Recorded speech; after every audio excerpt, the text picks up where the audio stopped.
Welcome to our channel. Today we how to configure SOTA Core for data tests in Snowflake step by step clearly. Begin by ensuring you have a Snowflake account set up and accessible. Log into your Snowflake account using your designated credentials. Navigate to the Worksheets section of the Snowflake interface. Create a new worksheet by clicking on the plus icon. In the new worksheet, start by defining a data source that SOTA Core will use for testing. Use the Create Table command to import the dataset if it's not already in Snowflake. Ensure the table schema aligns with your dataset requirements. Next, head over to the SOTA Core documentation to understand the configuration file structure. Create a new configuration file named sota.yml in your project directory.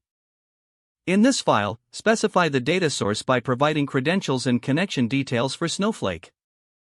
Define the schema and table you want SOTA Core to test within the configuration file. Include any specific tests you wish to run, such as row counts, null value checks, or unique constraints. Save the configuration file and ensure it is correctly formatted. Open your terminal or command line interface to begin testing.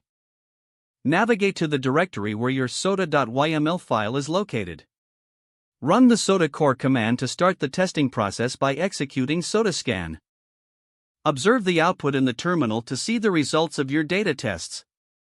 If errors are detected, review your configuration file and Snowflake setup to make necessary adjustments. Once all tests pass successfully, your configuration for SOTA Core is complete.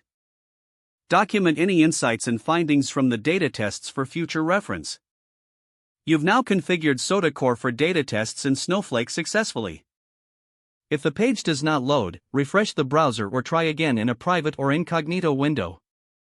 Make sure you are using the correct email address, then retype it carefully to avoid small typos. If your password is not accepted, use the reset option and create a new strong password you can remember. Check your spam folder for verification or security emails, then complete any requested confirmation steps. Enable two-factor authentication if available to improve account security and reduce unauthorized access risk. After signing in, review your profile details so your contact information and settings are accurate and current.